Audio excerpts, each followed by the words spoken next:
Dear student, अस्सलाम वालेकुम। Finance के अगले लेक्चर के साथ आज अपना टॉपिक है relationship between required rate and coupon rate.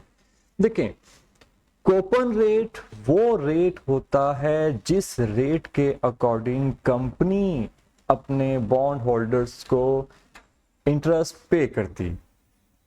Coupon rate वो रेट जिस रेट के अकॉर्डिंग कंपनी अपने बॉन्ड होल्डर्स को इंटरेस्ट पे करती है, और रिक्वायर्ड रेट वो रेट होता है जो इन्वेस्टर रिक्वायर करता है, या यूं कह ले वो रेट जो मार्केट में बाकी आपके कंपैरेटर कंपनीज दे रही होती। अब देखते हैं कि इसका रिलेशन क्या होता है अगर रिक्वायर्ड रेट बढ़ जाए या कम हो जाए। देखिए जनाब, कूपन रेट है सपोज 11%, मतलब हम लोगों को इंटरेस्ट देंगे 11%, और सपोज मार्केट में जो बाकी कंपनीज हैं वो दे रही हैं 8%।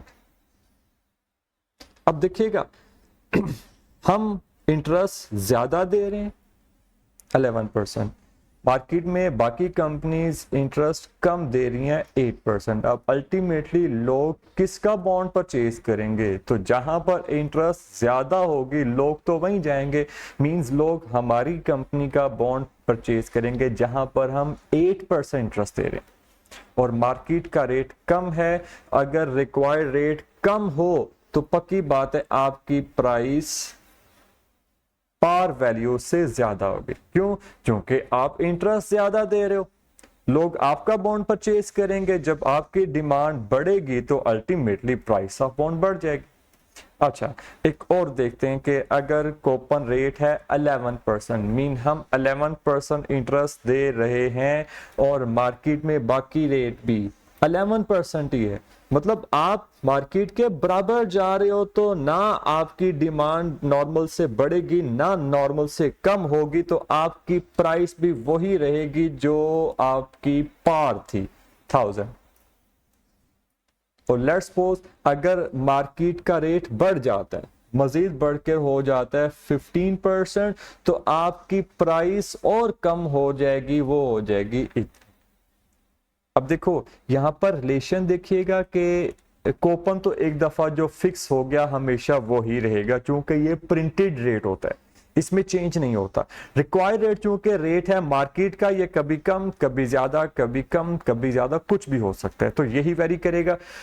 यूं पार भी एक दफा प्रिंट होगी तो होगी, अब प्राइस ऑफ बॉन्ड कभी कम कभी ज्यादा होगी। अब फाइनल बात सुनिएगा, जब रिक्वायर्ड रेट 8% था, मतलब कूपन से कम था, तो हमारी प्राइस 1000 से ज्यादा हो गई।